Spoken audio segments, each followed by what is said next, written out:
Good evening, ladies and gentlemen. We are live.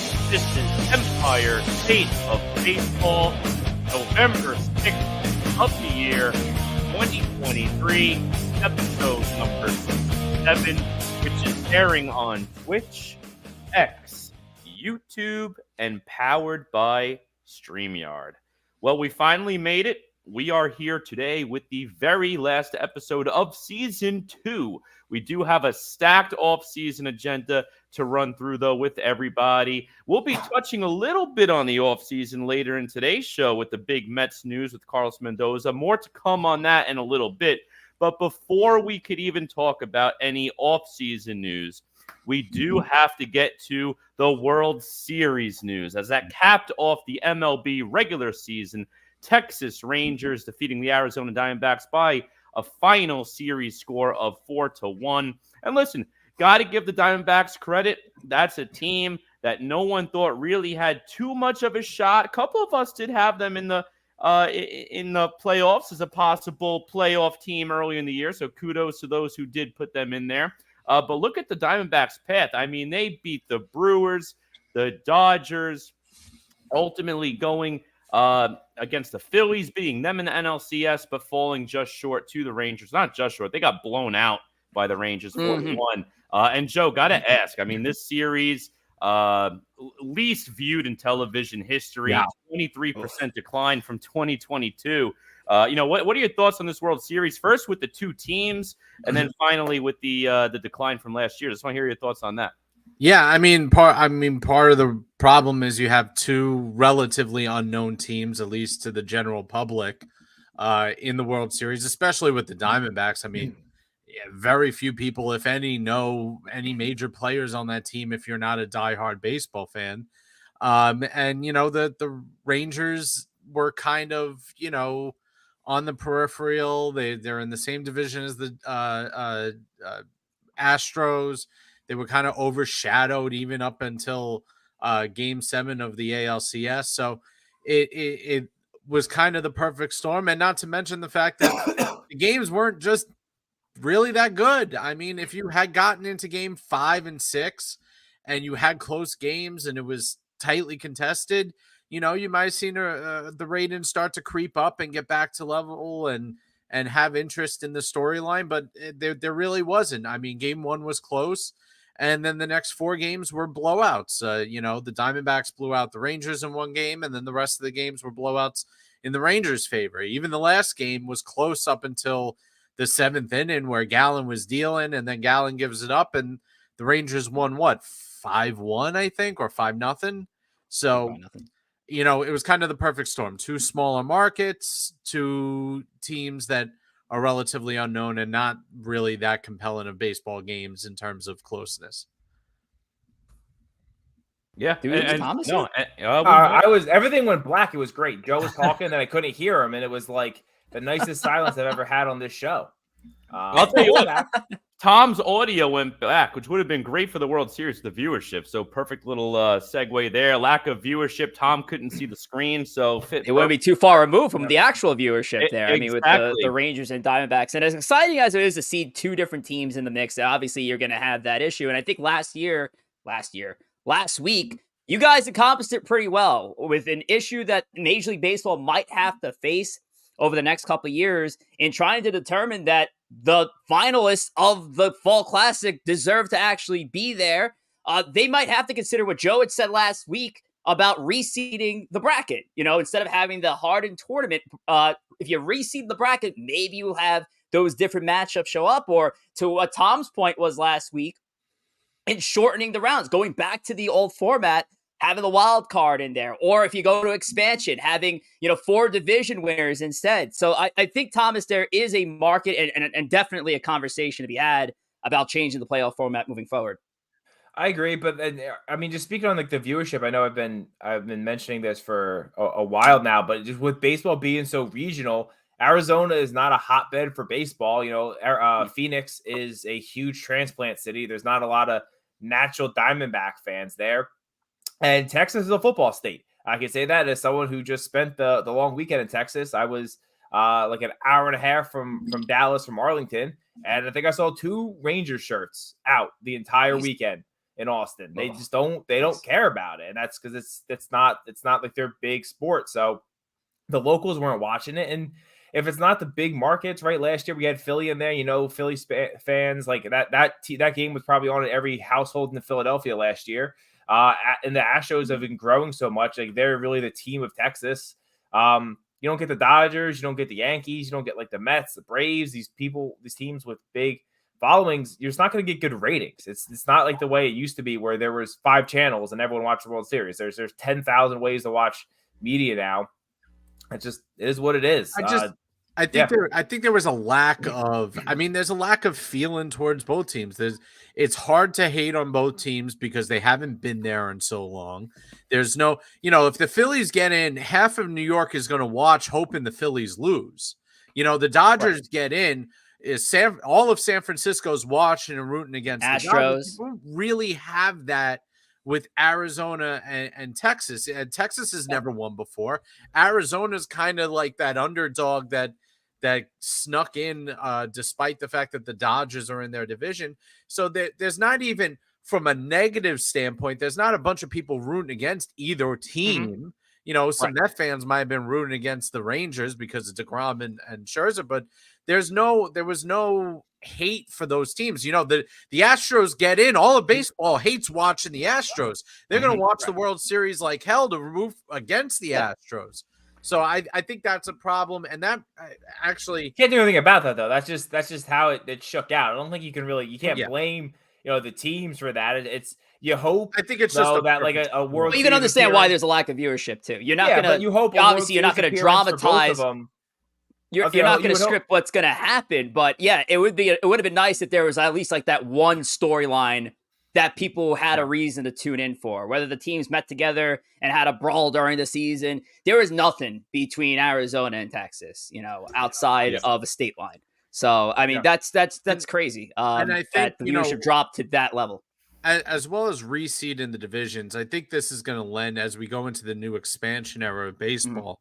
They're going to add 2 new teams. One of them is definitely going to be Nashville, from what it sounds like. Another one they're going to, which is a great pick. But I think baseball is going to get more to the model of what hockey and football are doing, where they break up the divisions into regional divisions. So they don't have 2 teams that are basically next door neighbors meeting each other in the World Series. They're going to make sure that they have these divisions and these conferences broken up by regions. That not necessarily though, because you're still going to have teams that are in different leagues. They could be like the Yankees and Mets can make it. They can make the World Series. And they're as close as you get. Again, the regionality has nothing to do with that. I don't know. I don't know if baseball has plans on dissolving the AL East and NL East and doing a metropolitan division. The AL. Baseball with the fanatics of people being such like fundamentalists. There's no. I agree. I agree with you, but I'm simply saying from a reorganization standpoint, once you go to 32, you're either going to have to break up the divisions into 4 teams and equal each division. Yeah. And keep the AL and NL, or you're going to have to move to conferences that complement, which is what they did. It's a format they've had prior to the 95 strike shortened season. That was the divisions. There was no central for the American League and National League. It was just an East and a West. And maybe that is something they'll have to go down. And I can support that. I can get behind the conference way to break it up. Yeah, and we'll see what happens. But, that's a whole nother conversation. I know as we get closer to expansion, we're going to really dive into that. That's going to lead to great conversation. But to go back to your question before, Rich, in terms of the viewership and playoff format, I think with the playoff format, I don't think it's changing. Me personally, I know we talked about it a little bit last week and the week prior. I do like the prior wild card format with the elimination game. I think that viewership for that game alone is going to be better than any 3 games, including a game 3 in the wild card round. Especially with the looming expansion, that makes having the 6th seed a little more attractive. But you want to talk about viewership, it really is the perfect storm. And all 3 of you have touched on the points of what made it a perfect storm. One being, all right, if you want to talk playoff format, you had the 6th seed, which was never a playoff seed in baseball until the new format. against the 5th seed, which is a relatively new seed that got introduced. I forget when the wildcard game was even introduced. It was like in the mid-teens. 2015. Thank you. Yep, Thanks. 2015. 2014, something like Makes that. sense, right in the mid-teens. So 2 relatively new seeds in the wild card met in the World Series now. So that's 1. 2 is the viewership, and Tom hit it on a great point.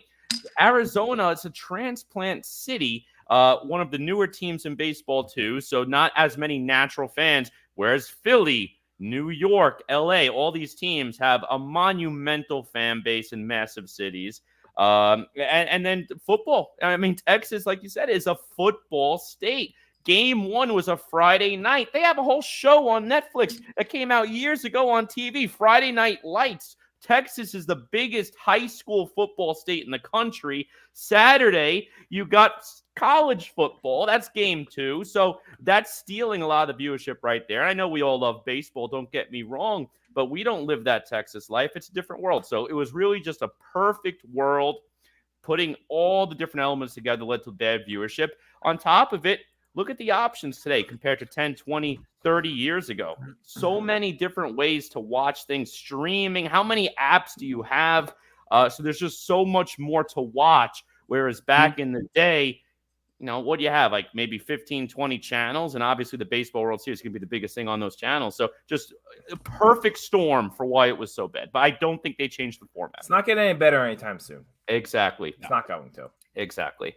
But baseball, it is a regional sport, and especially if you do not have a New York, Boston, Philadelphia, if you do not have, or Chicago, if you do not have a major East Coast city in the World Series, it's a problem. It just is. It's not the NFL. And listen, the NBA has a similar issue.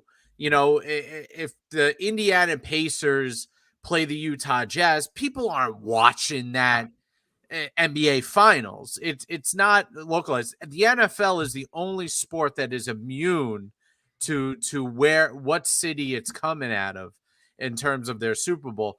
But baseball desperately needs it, and that's why I think if this happens again, where 2 teams from the same region get in, I think the idea of going to an East-West format is going to become more appealing because they can prevent this from happening and make sure that they at least have one on each coast. I think baseball sees that as a money maker. No shot they do that. Yeah, I'd be shocked, but I wouldn't be that shocked. Given the way the media works nowadays. Yeah, we'll certainly see. And that would be actually a good Twitter poll to ask our fans when we get maybe a little closer to expansion talks, maybe in the off season, but would be interesting discussion. But we do have a lot more show. Again, congratulations to the Texas Rangers. The 4 of us didn't even know if they were a 500 team this time last year, let alone a World Series team. So congratulations to them. But now, we're officially going to start to shift to the off season. And today was a very interesting Monday. We're only 5 days removed from the World Series. Today is a big day in baseball because that 5-day mark is the options day. So a lot of contract news does tend to drop. I know we did have that Adam Ottavino news today. He's opting out of his contract, so he's officially a free agent. But forget about Ottavino and the Mets bullpen. We'll get more into that another time. The biggest news for the Mets is the managerial search, all right? And we're going to get into that in the Empire Express, where we're going to talk about the latest Mets and Yankees news as Carlos Mendoza, formerly a Yankee, now the Mets manager. We're going to go into the core curriculum for our last game segment of season 2. It's going to be a great game segment, a lot of questions, a lot of athletes to run through, so looking forward to that. And then finally, we're going to talk on the 2023-2024 focus areas for this coming offseason. We'll run through the New York Met and New York Yankees offseason plans at a high level. What are the key areas that the teams have to focus on? And we'll talk about some proposals. How do we think those teams can address those needs? So more to come on that at the end of the show. But again, Empire Express, we're talking about Carlos Mendoza. That's front and center here today. A lot of managerial news across the game of baseball, but we got to start with Carlos. And Joe, I mean, being a Met fan like myself, I got to ask you, what were your reactions when that Mendoza news dropped right around lunchtime today? Yeah, it was weird. It always felt like Craig Counsell, especially after the hire of David Stearns, would be the manager of this team. And especially after the Guardians news broke right about 20 minutes before the Mets news, it really felt like Counsell. It was just whether or not he wanted to be in New York. That's what it felt like. But then all of a sudden, the news broke that Carlos Mendoza was announced as the new Mets manager, who is the bench coach for the New York Yankees under Boone. I think he's been a coach with the Yankees since 2018. Started out as a middle infielders coach, came up from the minor leagues after he managed a couple of low A ball affiliates for them. So it kind of shocked me. And then the report came out that Counsell was not only not going to the Mets, not going to the Brewers, but going to a team that already had a manager. And it just like the baseball hot stove got started early. Counsell ends up taking a 5-year, $40 million deal with the Cubs, who fired David Ross, a World Series hero for them. Poor Ross had to find out on Twitter that Dancing with the Stars legend. We don't know he found that on Twitter. I mean, I assume I don't know. They communicated that with no him. That'd be news of shocked. Ross being on a hot seat or anything this whole offseason. All of a sudden, they announced that they're hiring Craig Counsell. So I could imagine what Ross felt, but it was just a complete and utter shock. And I was active on Twitter. My first thought when comparing Mendoza and Counsell was Met fans aren't going to be happy with Mendoza. The simple fact of the matter is he is a Yankee. He is coming from a tree that of Boone's tree. The Mets fan sees the discontent with most Yankee fans. I think the Yankee fan base is pretty split on what they should do with Boone. We're split on this show, even the four of us. And I think the Met fan sees that and says, well, why are we hiring a Yankee leftover to be our manager when they see him as an extension of Boone? And that's not really fair. He is a good baseball guy. He's earned his stripes. He's worked his way up. But it's everything you've been asking for, Joe. You've been saying it'd be unfair to give it to Carlos Beltran. It'd be unfair to get the vote, whatever situation. I agree. This is what you wanted. You got what you asked for. Listen, I agree. I think Mendoza deserves a fair shot. I think he deserves the Met fans' time and respect to let him earn his place in the job. He is certainly not a dummy. He's not coming out of left field. He's an established coach in a major league team and is in the city of New York. So I get that. But I think the Met fan, as a overall reaction, we didn't get the guy that we were supposed to get. It looks like we've gotten outbid for it, although I would say that he probably did not want to leave the Midwest. And the fact that it just seems par for the course for the Mets not getting their guy. Also, him being a Yankee, I think it's the perfect storm. I think the Met fans is relatively just not content with this result, even though they probably should give him a chance and let it go that way. Yeah. Craig Counsell signing a 5-year, $40 million deal with the Chicago Cubs. It's weird to even call it that because we address the terminology of signing with just players alone. Usually it's just hiring. But for something just historic, signing is the appropriate word because that's exactly what we're going to use in this sense. Craig Counsell, X, what are we doing today? Why was there so much chaos around the manager who hasn't sniffed the World Series? I understand the connections with Stearns. I know you've been saying this, Thomas. I know you've been saying this, and this is like I credit you for having those points to begin with. But it just made no sense. We're losing our minds over a manager getting a job today. Where was the notes where was this commotion for Bruce Bochy over a year ago, who won 3 World Series titles? How about the commotion for a guy like Tito Francona when he first became available? None of this existed. So why did Craig Counsell, of all the managers we've seen over the last decade, get this sort of commotion today on X? Somebody please explain it to me. I mean, again, I've been saying I don't understand the obsession with him and Stearns for months now. But I know there was also the question out there, Greg, in the chat mentioning, do we think the Mets kind of had to pivot to Mendoza right after Counsell said no? But I mean, my thought would be, I mean, Stearns would have known more than anyone if Counsell was interested, right? I know one thing I read today is Counsell has some kids in high school, so he would want to stay close to Milwaukee. So I think the Mets had to know this. I feel like Mendoza might have been a guy they really targeted.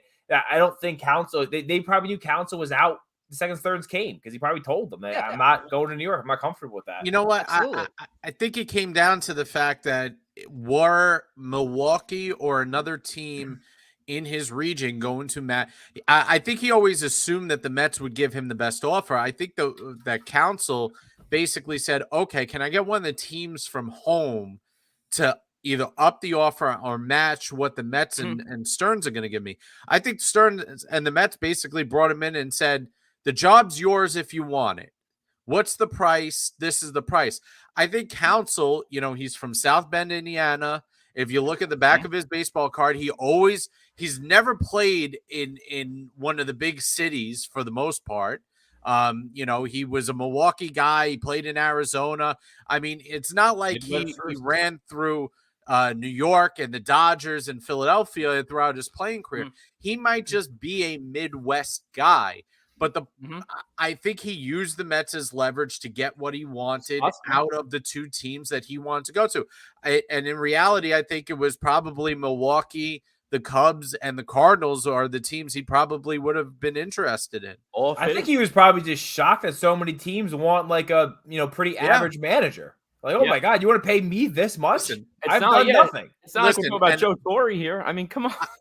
I've said it before. I get that Milwaukee hasn't won a World Series or anything, but if you look at the teams that have offed them in the playoffs, they have lost to the NL team that has represented the World Series like all 5 times they've lost in the playoffs under Stern and Counsell. Only 4 they lost to the Dodgers. Make it. The chances are you're going to get beat by that team. They lost to the Dodgers that went to the World Series in 7 games in the NLCS. They lost to the Nationals in the DS, who ended up winning the World Series with that powerhouse rotation. They lost to the Braves the other year. They lost to the Diamondbacks, who went to the World Series this year. So, and they lost to the Dodgers, I think, again in the wild card round. So it's not like they lost to schlub teams. They lose. They lose into the Dodgers. They're expected to lose to the Dodgers. They're a mid-market team.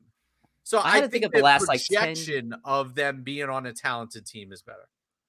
I had to think of the last 10 years of managerial hires. Sorry, I had a point in my head. I was shouting out, but I was thinking of the last 10 years of managers. Like, when was the last time a manager had so much hype around them, depending on where they were going to go? And actually, I thought of one. Joe Maddon, exactly. Funny enough, Cubs hire, right? The guy ousted Rick Renteria, who was fine in the role when he was the Cubs manager. He was out because Maddon was the hot name coming out of Tampa Bay and all the success with Tampa Bay and how he just brought the Devil Rays to being the powerhouse that was the Rays, playoff appearances, AL East division crowns. Maddon was that. Yeah, he got him to the World Series. Maddon was that. He is big what name. Counsell, people think Counsell is. I agree. And that was exactly what I was going to say. That is your parallel right there, which is funny because it's another Cubs hire. It goes down the same route. Ousting out a manager that I really don't think deserved to go in David Ross. And David Ross will get hired somewhere. He's a good baseball guy. There is a lot of talk. Will David Ross now take the bench job with the Yankees? He has connections with Anthony Rizzo, both playing with Rizzo for that 16 Cubs team and Rizzo playing under Ross in his final years with the Chicago Cubs. Do you guys foresee a possible move of David Ross coming to the Bronx as the new Yankees bench coach? I mean, why not? I mean, if I was Ross, I'd obviously prefer to be a manager as opposed to a bench coach. And at this point, the timing is unfortunate because all of these teams looking for managers have either made a hire or are so far along in the interview process where now that you have to start from scratch with Ross. So terrible timing. I feel bad for Ross. But if you are looking for a job and it can't be a managerial job, you have 2 options, all right? You can either take the year off or find a bench coach job somewhere. And if I'm Ross, Yankees doesn't sound like a bad option. I mean, you go there, but it's Boone's last year of his contract. If it doesn't go well, but you're liked, you could just kind of just shoot yourself into being the Yankees manager if that's what you want. Yeah. So if he wants to do it, that's like the ideal gig if that's something you're looking to do. There's also a pretty damn good team in the AL West that still is looking for a manager. Correct. My thing with Russ is I don't see him as a New York guy. I know he's got the ties to Rizzo here.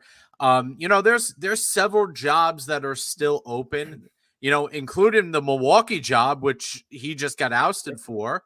He could go interview there. The Angels job is still open. The Astros job is still open. There's plenty of places for him to go. I'm not really. I just don't see him as coming to the Yankees. He's not that kind of guy. I don't think. I could be wrong, but it's been a wild day in terms of the managerial searches. I'm hoping Mets fans give Mendoza a chance. Correct. Everything you hear from him is he is a class act. He's a guy that's passionate about baseball. And listen, I know he's a Yankee. I know at the end of the day that rubs some Met fans the wrong way.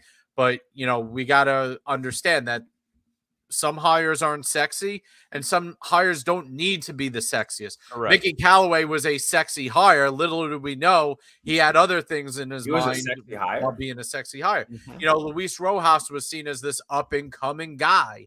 He didn't work out. We have Buck Showalter. I would have rather just kept Buck Showalter for the one more year, but that's neither here nor there. These sexy hires don't always work out. So yeah, I actually had a completely different point, but you mentioned Buck Showalter. I laughed today at X for multiple reasons, like the Council hype being that. But it was funny seeing some of the same Mets pundits that were like, Buck goodbye, we need Council in now. That are like, wow, we should have kept Buck. We're not in the pods of Love is Blind season 5. You can't go back to your second option now. It's done. It's over. The relationship is done. Move the hell on. And Carlos Mendoza is the answer. Yeah, but I do got to add on to Joe's point there, too, because I have a few points with Mendoza, and that's the perfect segue to it. Because looking at the last several Met managers, all right, who did I want? All right, if you were to tell me, all right, I wanted Craig Counsell, but that was the only name that you really heard outside of Mendoza, whose name came up not even until like maybe 5 days ago. But I wanted Craig Counsell, didn't get him. But look at the ones before it. I really wanted Buck. He's gone after 2 years. They didn't win a playoff series with Buck. Correct. 1 year was a complete disaster. Before Buck, who did you have? All right, you had Rojas. I actually didn't mind the Rojas move after the whole Beltran thing. I thought it made sense to put him there, and I actually think he deserved having one more year. The COVID year was a weird year. Yeah. Let him take it in 2021. I had no issue with it. Obviously, that didn't work out. Mickey Callaway, Carlos Beltran. These are two guys I wanted. So for the last 4 managers prior to Craig Counsell, they went with guys that I actually wanted to be the manager of all the names that were actually mentioned, and they all failed. Not a single. So the lesson we learned here: don't let Corey hire the manager of the New York Mets. Exactly. And Carlos Mendoza was not my first choice, and they went with him. But also with Mendoza, and we've talking a lot about Counsell being a Midwest guy. I mean, Mendoza, Joe, you mentioned before, he's been with the Yankees MLB staff since 2018. He's been with the Yankee organization since 2009 in various levels of the organization, the lower minors way up through the major leagues. So this is a guy who clearly knows New York. He's still pretty young, too. He's, 44 years old? So it's not like you're not getting a dinosaur. This is a guy right in his prime there, 44 years old. He's interviewed for a lot of jobs too, I think, in the last couple of years. He's been like one of those like under the radar hot names interviewing places. So people wanted him. So I mean, listen, he seems like a good guy. Best of luck with him. I don't think he's gonna embarrass you. Exactly. Would Met fans be more upset if you had Carlos Mendoza or what the Guardians did and hired Stephen Vogt? I mean, Vogt was playing baseball in 2022. He was a bullpen coach last year. How does this guy have a managerial job? You were just talking about David Ross being unfairly. David Ross, didn't he just become a manager out of nowhere? Wasn't that there? A lot of these guys are. Even Craig Counsell's hire, his first hire, he came in as a novice. So you got to build it up. I could almost get the point of like, maybe you got to throw some darts at some of these guys and maybe something. My problem is now there's no longer a meritocracy in baseball. The sabermetric guys are running the show. They want a manager who's going to adhere to that. And they're not going to give the guy who puts in his dues and spends 10 years managing in the minors, they're not giving them his shot anymore. And so guys like Carlos Mendoza are actually the outliers, because guys like Vogt, Boone, all these guys go from odd job. They retire, they go on TV, and then all of a sudden they're handed a manager's job with no experience. And then people wonder why they have a binder as thick as the Bible to make their managerial decisions for them. Meanwhile, a guy like Bochy was out of baseball for 5-6 years out there, turned around, came back in, won a World Series. Him and Baker won World Series back to back. Again, this game is not is hard enough as it is without taking guys. And yes, these guys are baseball guys, but there's a difference between playing the game and managing the game. And I don't understand how a guy like Vogt, who has paid no dues in life, he could be the best guy in the world. He could be a great leader on and off the field. I don't understand how a guy who has paid no dues gets to be gets to be at the top of his profession. For context, Craig Counsell retired as a player in 2011. Craig Counsell was retired as a player in 2011, got hired by the Brewers, front office position, color commentator role, manager of the team in that order. Where was the experience? And now everybody today got all hyped up and crapped in their pants where Counsell was going. So I honestly, you got to throw some darts somewhere, Joe. Stephen Vogt, all-star player, former catcher, has been in the game for 15 years. I think it's worth a shot for a team that's probably not going anywhere anyway. So we got to move on from that, though, and talk X, which, of course, I profoundly just trashed over the last couple of minutes. But give us a follow on X, where it's a little less chaotic, at ESB Podcast. Give Corey a follow at Ggory, Joe at JR Pugs, me at Rich J. Rivera, Tom at T. Waspel. We're over 2,400 followers, which is awesome. We want to keep growing, especially in the off season when a lot of this news drops. We'll be there to repost, requote. Hell, we'll give our own predictions. We got a few today. We got a few in a couple of weeks' time in the off-season agenda, but stay tuned with us on X at all times. Give us a follow there. Thomas, I know we're about to get into the finale of ESB Games, but of course, it is presented by Rhoback. So let's talk Rhoback. Let's do it. Let's talk some Rhoback here. I'm rocking today. Very nice Q-Zip. This is part of Rhoback's Masters drop that they usually do every year. They have a lot of Masters theme stuff. They put out a lot of the green, the white, the yellow. And actually was just perusing the website today. They had a huge restock over the weekend of some of actually the Masters stuff that came out in April, but a lot of other really awesome polos. Again, Q-Zips, got some crew neck sweaters now. They have a lot of nice women's things on the site as well. Head over to Rhoback.com and use promo code TWASPL15 to get 15% off your first order. I've had a couple buddies already order and send me some text today saying like this stuff is so nice. I can't believe like how nice it is. Appreciate the discount. So listen, go head over there, check some stuff out, use the promo code, and you will not be disappointed. How good would Craig Counsell? Screw Craig Counsell. How good would Carlos Mendoza look in one of those pullover quarter zips in the dugout now for the New York Mets? I think he looked fantastic. I mean, he seems like a Q-Zip kind of guy. I think he they looks probably like a Q-Zip guy. They definitely have some nice blues, maybe some oranges in there he can get. And listen, he'd be the most comfortable manager in baseball. I can tell you that much if he. Well, that's the thing. Side rant for a second, because it's weird that these guys have to dress up looking like the players, like it's Halloween. And yet all of them wear the pullover anyway. So not Dusty Baker. Dusty Baker wears like a full uniform every day. Because he still thinks it's 1940 and he's still on the field. Sure does. Oh my goodness. But it's dumb. That's a whole conversation for another time. But Rhoback, TWASPL15, 15% off your order. Good stuff, Thomas. And you look great in that. I surely mean that. And you know what would look great on you? A trophy. Well, not really a trophy. You can't wear that. But a medal for being the best be nice at ESB Games and all its trivia bits all year long, from Trick of the Trade to a player to be named later to Guess the Graph, and now to our finale, Core Curriculum. Now, the only portion that we're missing of Core Curriculum is Core himself. Core, unfortunately, could not make today's episode, but I will be stepping in for Cora, and I will be doing the rest of my co-hosts a solid, and I will sacrifice any sort of chance I had of coming back, which was probably none to begin with. And I'm going to give the floor to Corey, Joe, and Tom to take the chance at winning this ESP Games. That means nothing. I don't even know if we have a prize. I really don't. We haven't really discussed this stuff.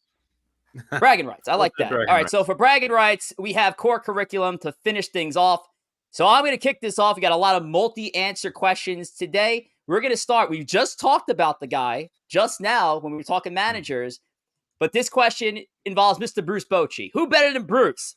Bruce Bochy became the 6th manager to win at least 4 World Series championships. Who are the 3 managers that won at least 5 World Series championships? Stengel, McCarthy. Stengel is correct. McCarthy is correct. McCarthy and Stengel both at 7. Torrey didn't win 5. No. 4, right? Torrey is incorrect. La Russa didn't win 5, did he? Not Tony. Francona now definitely 21 didn't with double get guess. 5. Not Tito. He was probably like 3, roughly. Connie Mack. Connie Mack is correct. You got it. Connie Mack. Dang. Connie Mack with 5. Casey Stengel with 7. Joe McCarthy with 7. I mean, that might have just clinched it, but we have more questions. So Thomas now up at 22. Joe at 16. I don't really count now. Corey at 12. All right. Core curriculum number 2. Now this is involving Juan Soto, who of course is going to be a big future Yankee Juan Soto. Yeah, maybe future Yankee Juan Soto. More to come on that. He is one of a kind. Juan Soto hit his 150th career home run in his 747th career game. Along with his walks, he's the 3rd fastest player in Major League Baseball history to collect 150-plus home runs and 600-plus walks. Who are the top 2 fastest players to achieve this feat? Now, Albert you Pujols. mean fastest in terms of age Not Albert Pujols. or game played? In games played. A-Rod. Not A-Rod. Good guess. Ted Williams. Ted Williams is correct. Ted Williams is 1. Griffey Jr. Griffey Jr. is not correct. No. 150 home runs and 600. It's got to be Ralph Kiner. No. Harper. Nope. Mays. Not Mays. Jackie Robinson. The player that we're looking for is wedged in between Jackson and Bryce Harper. In that era. I mean, it's a big era, but Jackson and don't have to go far. You don't have to go that far back. Okay. Thomas. First name? Frank Thomas? That is correct. The Big Hurt. Wow. The Big Hurt. Yes, it's Frank Thomas and Ted Williams. Ted Williams did it in 683 games, and Ted Williams did it, 683 for Ted Williams, 715 for Frank Thomas. So those are your 2 fastest in terms of I'm games. surprised. After I said Thomas, I was surprised it wasn't McGuire. So Thomas came now out at so- 23. I was just going to guess McGuire. Joe at 17. Corey at 12. Now, our next question. I might even just go to the tiebreaker at this rate. Screw it. I might do it. No, We'll see. just do the next question. I make the rules anyway. So let's go. The new Mr. October. Corey Seager won the 2023 World Series MVP. His 2nd of his career. Since its inception in 1955, the award has had 4 multiple-time winners. Who are the 3 other players who have won multiple World Series MVP awards? Reggie Jackson. Reggie Jackson's correct. There you go, Corey. Koufax. Koufax is correct. Jeter. No. Jeter is incorrect. He's on 1. Manny Ramirez. Manny is incorrect. Mantle. Mantle is incorrect. DiMaggio. DiMaggio is incorrect. 55. No, that's 2. This is a Hall of Famer. So they're all 3 of these guys are Hall of Famers. Joe Bob Carter. Gibson. Bob Gibson is correct. Good stuff, Joe. Alrighty. Oh, sorry, I had the wrong graphic up the whole time. This was it. But yes, No, yeah, that's what you had up. Yeah, that's what. That's why we need to. That's why we need to have Corey here. Yes. So Reggie Jackson, Sandy Koufax, and Bob Gibson are the correct answers here. Now, I had a tiebreaker. Now, Tom, there's no way that Joe at this point can catch you. But for the sake of seeing if we can have maybe a different 2nd place person or a tie, I'm going to do it anyway because we have time. We went through it pretty quickly. So here we go. with our final core curriculum, which was going to be our tiebreaker. We're throwing it out anyway. Just inside the park, Justin Verlander recorded his 100th win in Comerica Park. In the last 50 years, he's the sixth pitcher to collect 100 wins in a single ballpark. Who are the 5 other pitchers? Kershaw. Pettit. Kershaw. I don't know who said Kershaw. I think it was Corey. I said Clayton. Joe said Kershaw at the same time. So, it's wipe it clean because me and Joe. Points going to Lesser. I'm giving it to Corey. I said Andrew Eugene Pettit. It is not Andrew Eugene Pettit. Whoa. Sandy Koufax. 4 more here. It is not Sandy Koufax. No. You didn't Guidry. have enough wins. Not Guidry. Roger Clemens. It is Roger Clemens. Yes. Correct. Seaver. Secure second. No to Tom Seaver. Glavin. Not Glavin, not Pedro. One is Maddox. no Maddox. There are 2 Hall of Famers left. I believe this guy's a Hall of Famer. I have to check back. I think 2 Hall of Famers, not Smoltz. 2 Hall of Famers and 1 technically active player. Technically active player. Ooh. Max Scherzer. No. Technically. Max Scherzer is an active player. DeGrom. No, not DeGrom. Not DeGrom. 100. Did someone say Bob Gibson already? Bob Gibson is not correct. In a single, well, you got the ballpark couldn't be knocked down midway. That's the trick in all this. They got it. So Fergie Jenkins. Not Fergie Jenkins. We're missing 3. 2 are Hall of Fame pitchers, and 1 is technically an active player. Walter Johnson. Not what Walter about Johnson. Randy Johnson? Not Randy Johnson either. Did Mussina get enough? Not Messina. Greinke doesn't, I don't think. He's moved around too much. You got a Hall of Fame pitcher that's predominantly, I believe he predominantly pitched in the AL West. No, that would be possible. There was no AL West then. What about one dominated the AL Central during the 90s. One is a pitcher that we've all seen start his career and potentially end his career in the NL Central. NL. Wainwright. Adam Wainwright is correct. Adam Wainwright is correct. All right, so in the 90s AL Central, and the other would be it's not Bartolo. He played between the 60s and the 80s, predominantly with a team in the NL East. Well, that's Carlton. Steve Carlton. Steve Carlton is correct as well. Yes. Tom is just running away with this thing. And then last one we're looking for, again, Hall of Fame pitcher. AL Central has pitched with 2 teams in that division. Recently? Or is this the 90s one? This is a 90s guy. AL Central Hall of Famer. Why am I drawing a blank on? Not Burley, I don't think, right? This guy has played with Detroit, Minnesota, Toronto, Cleveland. Oh, my God. Predominantly with the Tigers. Wow, nobody but now? Predominantly.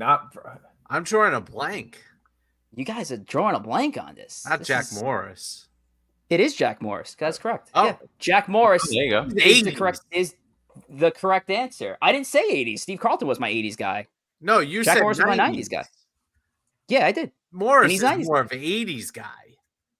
I mean, he is a 90s guy too. Yeah, you're right. He is an 80s and 90s guy. This is why I don't host the segment. Your 5 pitchers. Your 5 pitchers outside of Verlander here. Steve Carlton, Clayton Kershaw, Adam Wainwright, Roger Clemens, and Jack Morris. Core, we desperately need you to come back. I don't have to botch the one job I know I'm good at. All right, so that's it. Your ESP standings for the year. Tom, congratulations, 26 points. Joe with 20. Corey in third with 14, and I wrapped it up at 13. But I know if I was in there, I would have got every answer right, and I would have topped everybody. I know it. I know it was going to happen. Maybe. That's all right. Big asterisk. Thank God you didn't do it. Thank God I didn't do it, right? Joe, let's talk about Instagram, though. What do we got on Instagram? Yeah, we are on Instagram. You can follow us at Empire State of Baseball. Corey at Corey Favloro, myself at JR Pugs, Rich at Rich J. Rivera, and Tom at Yes, sir. Waffle. All on Instagram. You can have our archived recaps, reels, announcements, posts of upcoming shows, and more. We're very active on there, so give us a follow, give us a like, and keep up with everything we have going on. And most notably, one of those things we had going on Instagram, and we have one more to post, is our 2023 to 2024 offseason focus areas for both the Mets and Yankees. Yep. In a couple weeks' time, and I'll touch on it a little later towards the close of the show, we will have our offseason agenda episodes.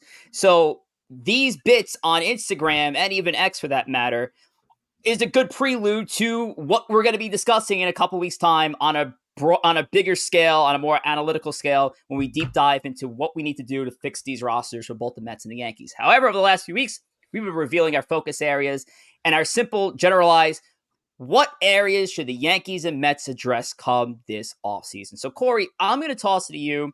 You did a great job here at your Mets offseason focus area, so get us starters here.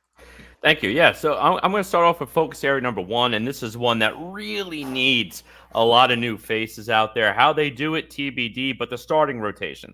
And the Mets, as we've known for the last 15 years or so, typically their one strength was the rotation.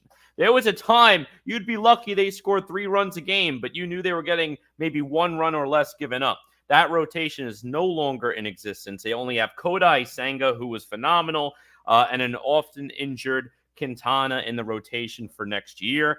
Every other spot is up for grabs. Your technical 3-starter right now will be Tyler McGill. So we need starting pitching. That's focus area number 1.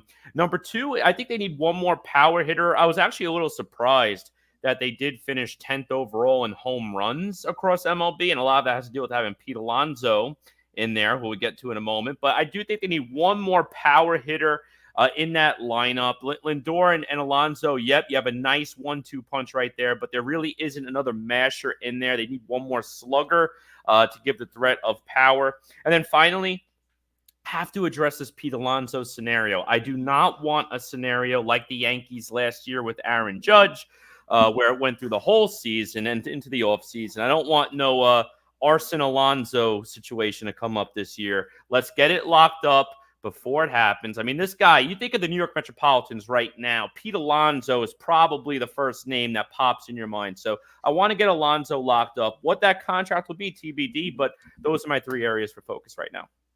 Yeah, I looked over the post from a couple of weeks ago. Again, did a great job with it. Seeing a few names, and obviously Yamamoto is a big tie when we talk about your focus area number 1. And a lot of pundits do have the Yamamoto connected to either New York team. And obviously the Mets connection is simple. Kodai Senga, we've talked about it many times. I did like this Corbin Burns possibility as well. So there are definitely options out there. The starting pitching depth in free agency, at least, is deep as well. Adding guys like Eduardo Rodriguez to the mix now, who's declined his option. But Joe, when you look at some of Corey's focus areas here, what do you think needs the most attention that he has?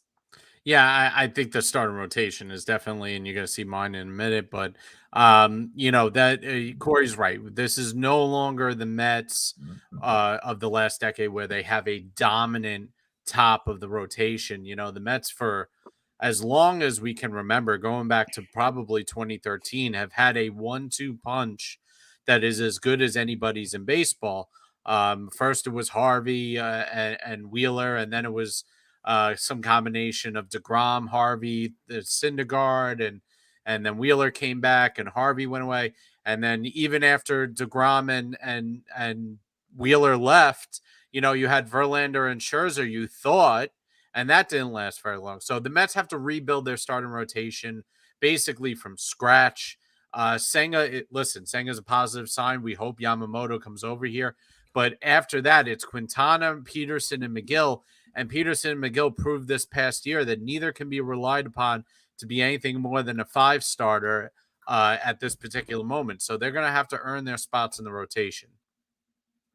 Yeah. I like it, Joe. And you just mentioned before, starting rotation is going to be the biggest deal. It is part of your focus area. So let's see the rest of what you have here for Joe's focus area for the Mets. Yeah. So the starting rotation, obviously, we just talked about. That's a big problem. My focus area too, similar to Corey's, is the Mets need a left-handed or a left fielder or a DH, preferably a left-handed bat with power. They do not have protection for Pete Alonso in the lineup. Alvarez is going to be a good catcher. He's going to hit with a lot of power, but they need another major league talented bat. Daniel Vogelback is not enough. If it's a DH style player, I have no problem putting McNeil full-time in left field.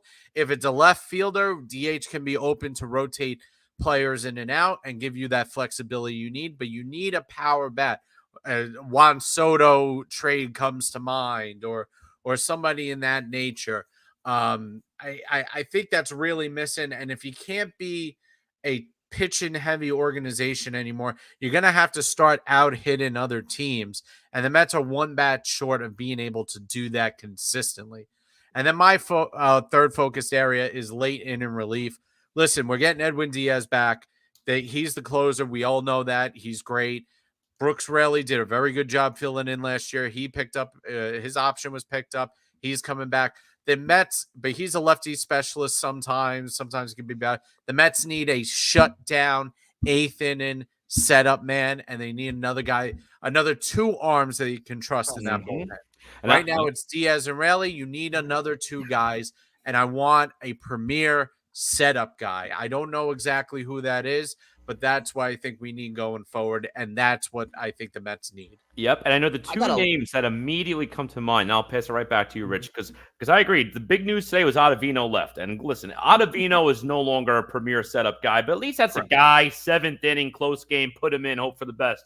The two guys that come to mind, one is Hader, and the question is, would he even want to come to this team knowing Diaz is the guy? You do have the Stearns connection there, but the Brewers have been trying to ship him off and get Williams in there in the closer spot for a while now. That's one name. The second name is a familiar face, David Robertson. And now, listen, he's not the most elite of pitchers, but that's a guy who really got the job done for the New York Metropolitans. If David Robertson wasn't anywhere close to what he did last year, this Mets team would have been a lot worse. So that's a face I would not mind back there with the New York Mets in the eighth inning, but we'll see what happens. Joe, if you need a left-handed hitting left fielder who's also a DH, I got the perfect guy for you. Joey Gallo. Oh, God. Joey Gallo. Come on, man. You a 1 year prove leave some money on the long run. You throw Gallo in there when he's the absolute last resort, last option you got in free agency. He fits the mold perfectly, Joe. He fits your focus area number 2 perfectly. Joey Gallo back in New York. He can't hit. He can't hit. Got some New York experience. He's got power. He can field his position. Oh, my God. That's a great guy. Again, bringing in Yankee left, not a good idea of team building. You're going to get burned on that. Oh, my God. And I'll tell you what, though, if you want to talk about lefty outfielders for both New York teams, I mean, he did great for both of us. I miss Curtis Granderson. What a guy he was as a lefty outfielder. Loved him. Yeah. Thomas, we're going to switch gears to the Yankee side of the house. Let's take a look at your focus areas we posted up last week on our Instagram and X. And there we have it. What we got here, Tom? Yeah, so number one, the Yankees have had this just backup of infielders for a couple of years now, especially now with some of the younger guys coming up. And they need to move at least one of those guys. Gleyber was the hot name all year. He had a really good year, and I would love to see him stay as Yankee, but he's the one that probably has the most value, easiest to trade with 1 year left until he becomes a free agent. You have Oswald Peraza. You have a guy like DJ LeMahieu, who that's probably a tougher trade to make. You're going to eat some money most likely with that or take on like a bad deal. But I know injuries happen and you want to have guys ready, but I think there's just too much value that you have in that position and you have too many other holes that you should be looking to move one of those guys. You could bring in a veteran backup if you're really worried about depth, but I just don't think it makes sense to have all those guys on the major league roster without really being full-time starters or having Peraza in the minors. Second one, this has been a focus area for the last 3 years or so. It's get a left field. And frankly, you could, I think in one of the trades I was putting together, you could trade one of those infielders for a left fielder. You have guys like Bellinger who just going to cost you money. And then, again, there's trades also. So I think finding a left fielder, particularly a left-handed left fielder, would be something that you want to help balance the lineup, and someone who can just field the position, which has been a challenge for however long since Brett Gardner retired. It's been a disaster out there. And focus area number 3 might be impossible, but it's seeing if you can move on from Stanton. Stanton is owed. I think it was on the graphic. He's owed because the Marlins money that they are going to pay comes due in the next couple of years. They're paying $30 million of his salary, or $15 million of his salary over the next 4 years or 5 years. Yeah. Yankees are going to have to eat money there too. You're going to have to eat. I had put $50 million at least on top of what the Marlins are eating to get him. Oh, yeah. And again, you could trade him for another bad deal. You could package him with some prospects to, just to kind of move on from him. But it just seems like his time has come, and I know it's a buy low situation. I'm not saying teams are going to be lining up for Stanton, but talk about the backup of the infielder situation. The DH has been just a backup for years now with Stanton not really being able to play the field that much. It would open up a lot more possibilities for the Yankees if they could move on from him. But I do have to tell you what. I do have to tell you what with Giancarlo Stanton. And I'm just trying to think really far outside the box. And you said eat some money, package some prospects. But I said the Mets need a power hitting. Oh, no, come on. He's getting so hyped. His numbers at Citi Field. Oh, man. Let's talk. I was gonna say you could. The only way I think you could get rid of him is if you swapped him straight up for Anthony Rendon. No way. The Yankees would never do that. Rendon has a worse contract, and Rendon's contract is worse. But you have a player. You'll get a guy who can play the field. You get one last year. Rendon can play the field. He doesn't have to take up DH. He can't play the field because he plays less than Stanton does.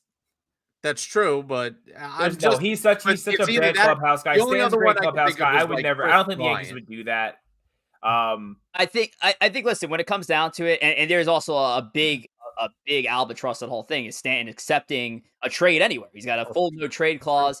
I've always said with Stanton, I think it has to come down to limiting his playing time to a point where he's going to waive his no trade clause so he can try to get playing time somewhere else, which is something the Yankees might have to look into with the exception of maybe just straight up releasing him. If you limit his playing time, you limit his ability to rebound and be productive, and therefore you limit his. You kind of have to let him go and just get hurt.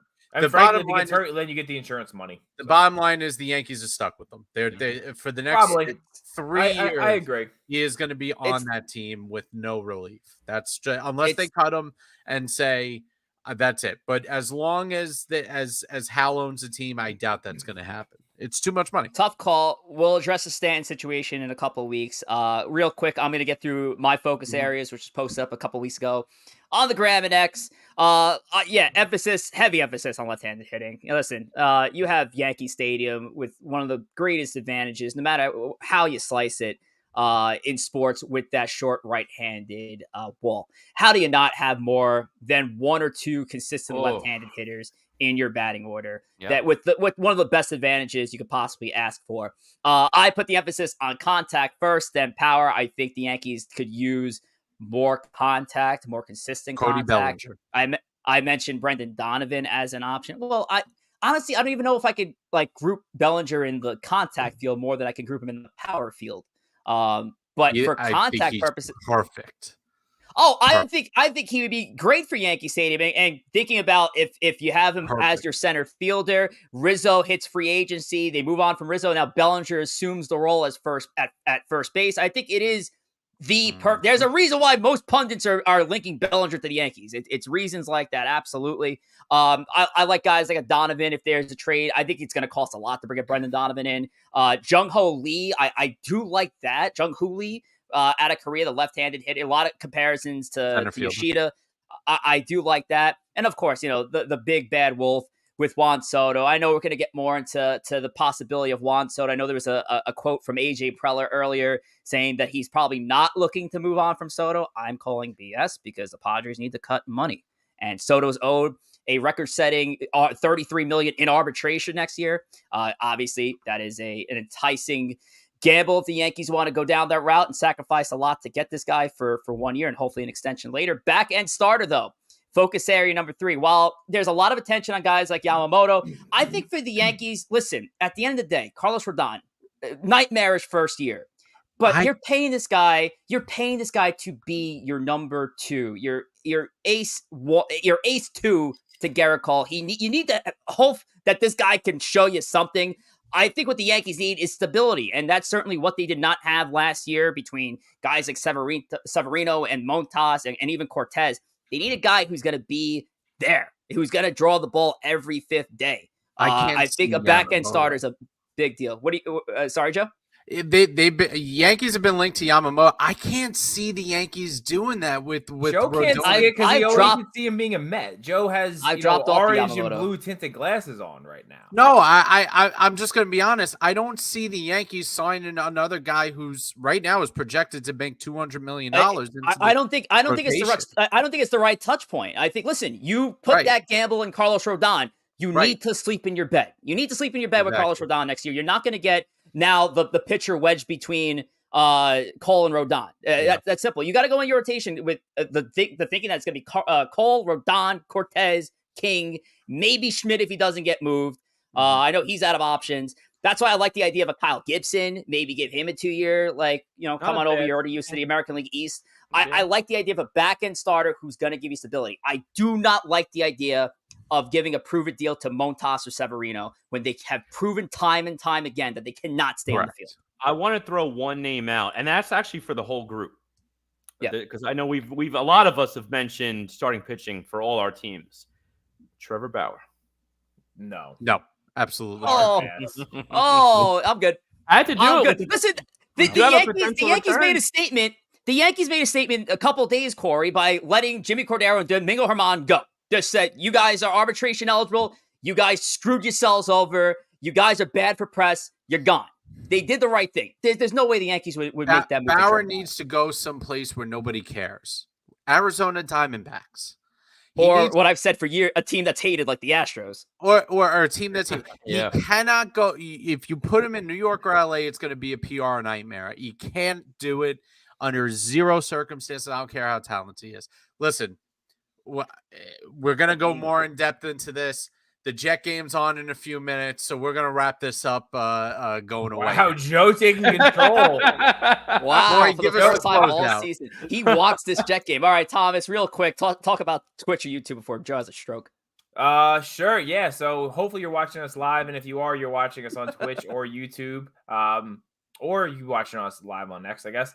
But if you are watching a replay of the show, the best way to interact with us, get your comments read on the show, and really just be part of what we got going on here is you're going to watch us live on Twitch or YouTube. You can follow us at Empire State of Baseball. Again, give us a follow, like, comment, care, share, subscribe. Or also care. Care is also important. It's where you can check us out for the live shows. All right, I'm gonna send this next clip to any auctioneer job out there. So here we go. The next few episodes is our off-season series episodes. It begins in 2 weeks' time on November 20th. We're gonna kick things off with our off-season agenda with the New York Mets. Joe and Corey are both gonna step in as the Mets GM or PBO, however they want to call it, and come up with their own game plans. You're gonna deep dive into it, salaries, all that good stuff, trades, signings. We have that in a couple weeks' time. So if you know any Met fans who would want to tune on that, that's an episode that is fun to watch with both the Mets and Yankees off-season agenda episodes. The Yankees off-season episode will be the next night on Tuesday, November the 21st, and Tom and I will take control of the Yankees for that. But that will do it. Episode 68, 69 in a couple weeks' time. That's our off-season series, but that is the end of Season 2. 2023 in the books for regular season baseball. We'll send it around the room for our final thank yous. Joe, starting with you. Let's go Jets. There you go. But thanks, guys, for a great season. It was a blast. We had a great season. Let's go into the off season. Thomas? I'd like to thank the great city of Austin for hosting me and my buddy's bachelor party over the weekend. And I am exhausted, and I'm going to go to bed now. Good stuff. Corey, I'll toss to you for the finale here. But yes, thank you all for a great season 2 of Empire State of Baseball. We'll see you for the off-season series in a couple weeks' time. Corey, let's wrap this thing up. Yep, no, thank you, Rich. And thank you to everyone. A lot of support this season across all our platforms, including our live streams. So thank you, everyone, for season 2. We will be back 2 weeks, off-season agenda, more fun to come. But until next time, take care.